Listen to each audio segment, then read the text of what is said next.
Get ready, Justice League fans, because it looks like there will be a new animated Justice League adventure coming to a 3-part series leading up to a video. It is a new, darker Justice League series, but never fear because Bruce Timm will be a part of it.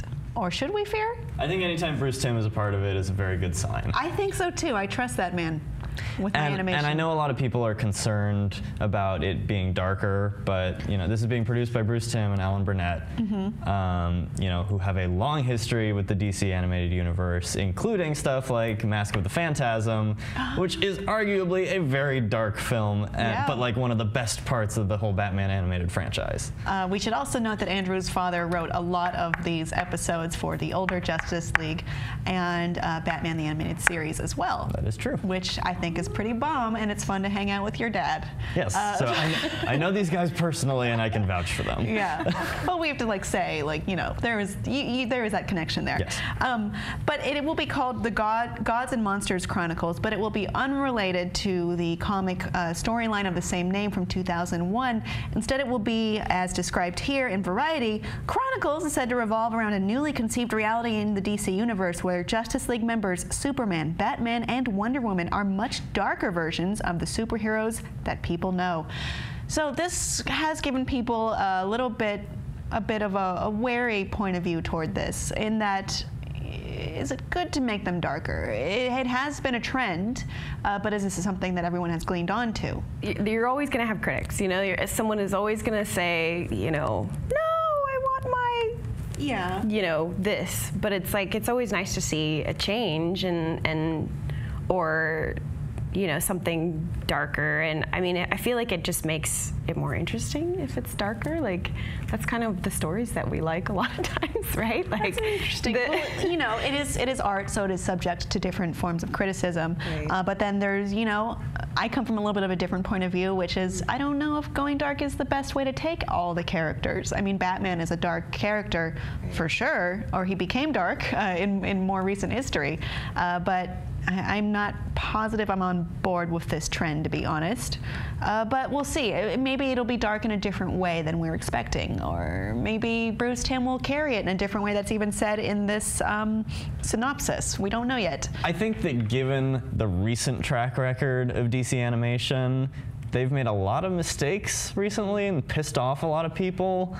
In terms of like canceling shows and things like that. That time I got really mad about Young Justice and Green Lantern the animated series. Exactly. And the So I think I can go on. I'm sorry. I'm very optimistic about this because it seems like even though yes they are going darker with it to kind of match their cinematic universe, you know, it does seem like bringing these creators back together for, you know, it's kind of a throwback to the stuff that we all love.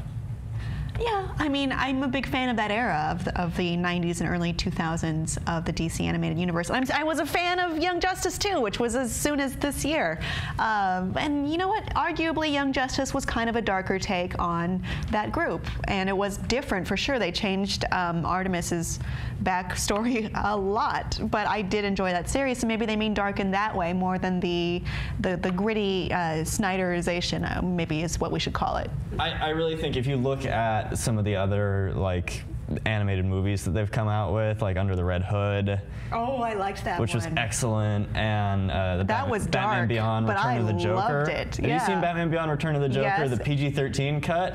I don't know which cut I've seen. That is dark as hell. I've seen the one that was released on home video.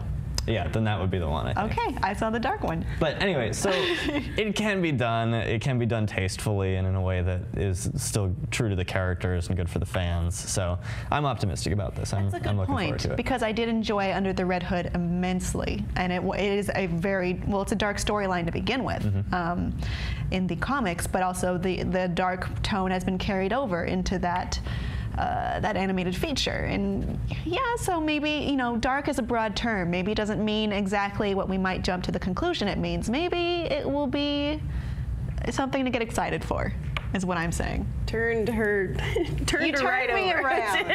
All right. Yes. Well, it's like two conflicting things, because I've said, you know, I've argued with people recently on Twitter about this. Why do you hate Superman? You said you loved it. And it's like, no, I didn't say I loved it. I said I loved Henry Cavill, and I said I loved Amy Adams, and I loved the portrayal of Lois for once. I don't know why I'm using my pinkies. But I don't think it's a bad movie. I just don't think it's a great Superman movie, which is how I felt about it. But I've said before how much of a big fan I am of the DCAU, and that I wish that they would be given more attention, more of a spotlight, more freedom. And when we see Bruce Timm come into this, you know, Bruce Timm is the co-creator of Harley Quinn. I like that guy. He does a good job. So I'm more optimistic about this now that you reminded me of those other titles. So thank you for that. You're welcome. What do you think, audience, of the advent of the darker Justice League with Gods and Monsters Chronicles? Not the comic, though. Let us know what you think below in the comments, what you're hoping for or what you're fearful of below, and please be sure to subscribe.